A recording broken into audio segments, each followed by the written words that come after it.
Assalamualaikum warahmatullahi wabarakatuh. Kami memperkenalkan saya Nugroho Medi Waskito. Kami di sini akan membahas mengenai manajemen law firm. Yang di sini ada anggota kami. Yang pertama ada Aulia Nur Aisyah, NIM 297, dan Distiana Firman Salatsa, NIM 340. Dan presentasi pertama akan saya serahkan ke Aulia. Di sini saya akan menjelaskan tentang pengertian-pengertian. Yang pertama, arti manajemen. Manajemen adalah seni dalam mencapai suatu tujuan dengan menggunakan sumber-sumber yang ada. Definisi dari Mary Ann yaitu manajemen sebagai is the best art of achieving desired objective by using available resources. Yang kedua yaitu arti dari advokat. Menurut pasal 1 Undang-Undang Nomor 18 tahun 2003 tentang advokat adalah orang yang berprofesi memberi jasa hukum baik di dalam maupun di luar pengadilan yang memenuhi persyaratan berdasarkan ketentuan undang-undang. Advokat juga mempunyai kode etik yang harus dipatuhi. Tujuan advokasi menurut Rita Ershad adalah untuk mengubah kebijakan, program atau kedudukan dari pemerintah, institusi, atau organisasi. Yang ketiga yaitu arti jasa hukum. Artinya adalah jasa yang diberikan advokat berupa pemberian. Yang pertama, konsultasi hukum. Yang kedua, bantuan hukum.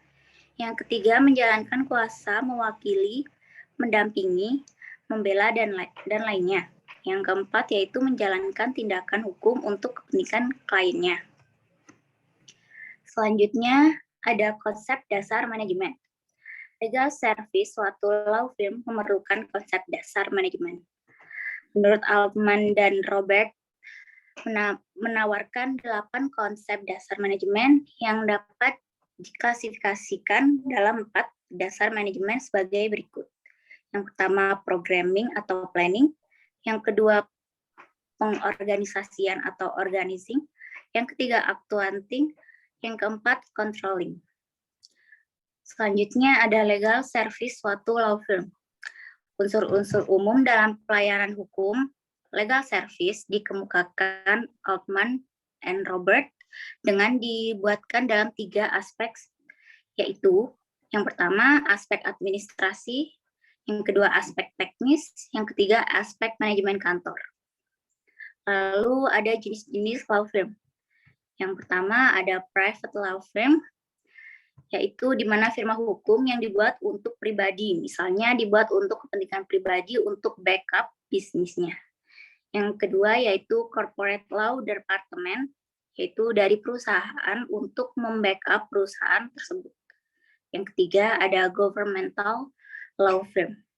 Selanjutnya akan dijelaskan oleh teman saya, Nugroho. Selanjutnya ada tipologi kantor hukum. Kantor sederhana dibagi dalam 3 tahapan, yaitu kantor sole praktisioner atau praktisi tunggal. Yang kedua, kantor butik atau boutique firm. Yang ketiga, kantor kecil atau small firm.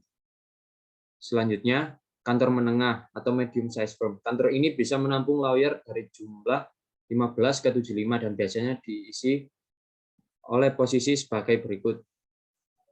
Yang pertama ada direktur pengelola, kedua asisten direktur pengelola, ketiga direktur personalia, selanjutnya manajer sistem komputer, manajer dan staf keuangan, manajer perlengkapan, pustakawan, pengolah data, resepsionis dan operator telepon, terakhir ada kurir. Selanjutnya, kantor besar atau large firm. Kantor ini menampung lebih dari 75 advokat dan mempunyai berbagai bidang jasa yang mencakup masalah litigasi dan non-litigasi. Kantor firma seperti ini juga memiliki ciri-ciri sebagai berikut. Yang pertama, memiliki jaringan kantor hukum dengan berbagai negara. Yang kedua, memiliki sistem komunikasi yang maju dan advokat dipekerjakan memiliki mobilitas yang tinggi karena ditransfer ke kantor lain. Selanjutnya ada contoh law film yang berada di Indonesia. Kantor Law Firm Ari Yusuf Singajuru dan partner berawal dari gabungan dari 3 firma hukum, yaitu Law Firm REM Singajuru and Associate, Law Office Umar Hussein and Associate, dan Law Firm Ari Yusuf and Partner, yang melebur menjadi satu bernama Law Firm Ari Umar Singajuru dan Associate. Para pendiri Law Firm Ari Umar Singajuru and Associate yaitu yang pertama ada Dr. Andes Lutfi Ismail, yang kedua Erwin Muslimin Singajuru SH, yang ketiga Ari Yusuf Amir SHMH, yang keempat Umar Hussein SHMH, yang kelima Syed Muhammad Mulyadi SH, dan keenam Panhir Makawi SHMH. Selanjutnya pada 12 November 2001, Law Firm Ari Umar Singajuru and Associate berubah nama menjadi Ari Yusuf Singajuru and Partner atau AUS and Partner. Ari Yusuf Singajuru and Partners didirikan di Jakarta berdasarkan pada Akta Notaris Firdonal SH yang didirikan oleh Erwin Muslimin Singajuru SH, Ari Yusuf SHMH, dan Dr. Andes Lutfi Ismail. Ari Yusuf Singajuru and Partners AUS and Partner adalah sebuah kantor advokat dan konsultan hukum yang memberikan pelayanan berupa jasa hukum kepada klien-kliennya secara profesional yang menekankan pada kualitas pekerjaan dan efisiensi waktu, serta menjunjung tinggi keadilan dalam lingkup hukum. Pengalaman praktis AUS and Partner terfokus pada bidang litigasi dan non-litigasi yang berorientasi pada bidang perusahaan, lembaga keuangan, investasi bisnis, bea cukai, hak cipta dan merek, pasar modal, dan badan usaha milik negara atau BUMN. Perdagangan internasional, pembuatan kontrak, korupsi, pencucian uang atau money laundry, hukum keluarga, hukum lingkungan, hukum perburuhan, transaksi real estate, kepailitan, pertambangan, perkapalan, keimigrasian, dan arbitrase. Selanjutnya akan saya serahkan kepada teman saya. Baik, untuk slide selanjutnya ialah law firm tersebut terdiri dari tenaga pengacara dan konsultan hukum yang sangat profesional dan berkompeten, serta memiliki pengalaman praktik dalam berbagai bidang hukum yang terdiri dari senior lawyer, politisi, mantan polisi, mantan jaksa, dan mantan hakim. Dengan adanya struktur organisasi, diharapkan tidak adanya penyimpangan dalam melakukan tugas antara karyawan satu dengan karyawan lainnya. Selanjutnya, struktur organisasi tersebut ialah yang pertama komisaris, kedua sumber daya manusia, ketiga keuangan, keempat administrasi. Selanjutnya,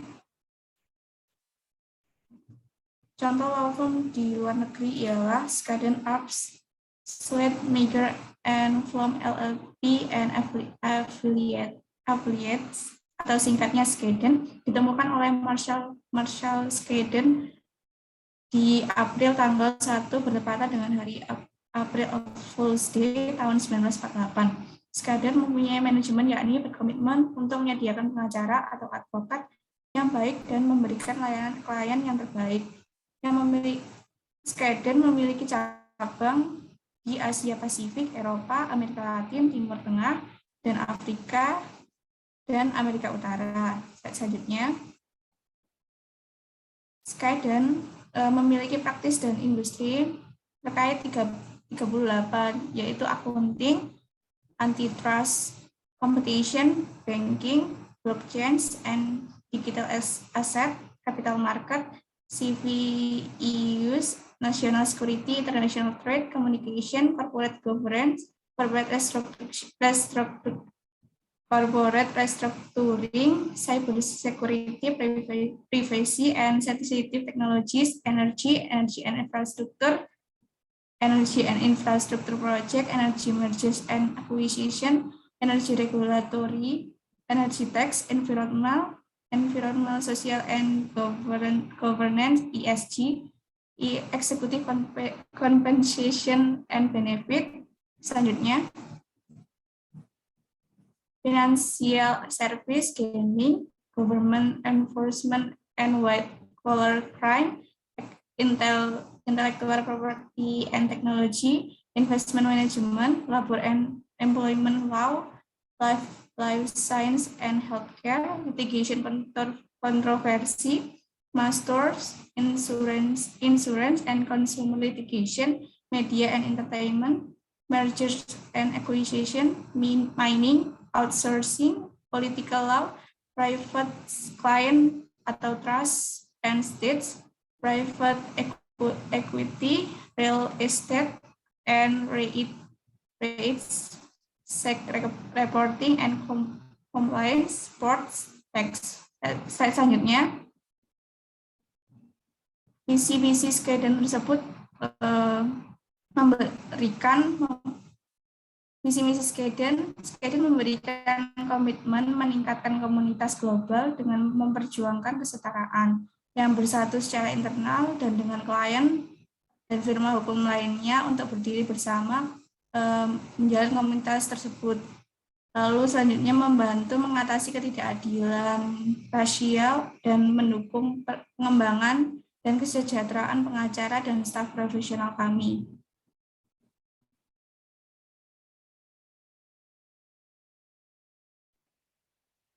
Jadi langsung ya.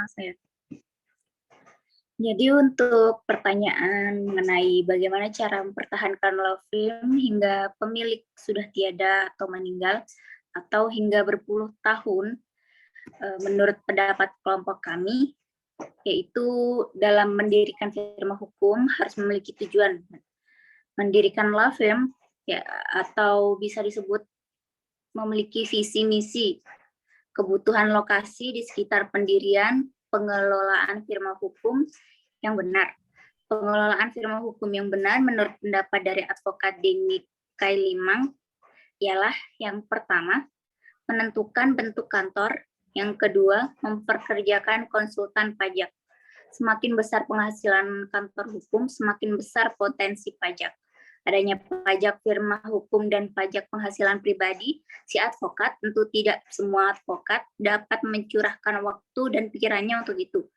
Sebaiknya memperkerjakan konsultan pajak. Yang ketiga, mencarikan klien retainer atau klien yang membayar jasa kantor hukum secara rutin. Yang keempat, mencadangkan dana minimal 20% pendapatan bahwa harus adanya cadangan uang untuk keuangan darurat.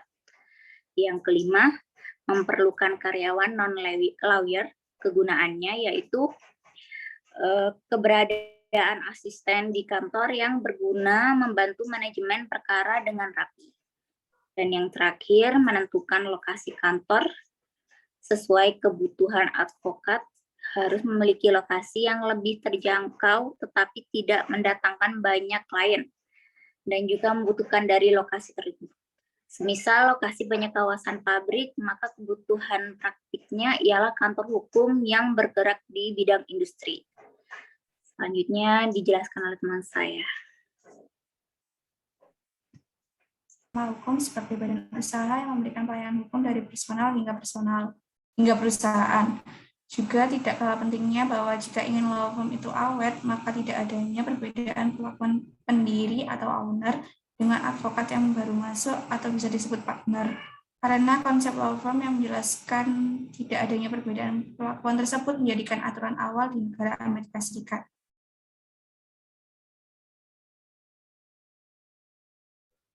Sekian dan terima kasih. Sekian presentasi dari kelompok kami. Terima kasih untuk semuanya yang sudah melihat dan sudah menonton. Wabillahi taufiq wal hidayah. Wassalamualaikum warahmatullahi wabarakatuh.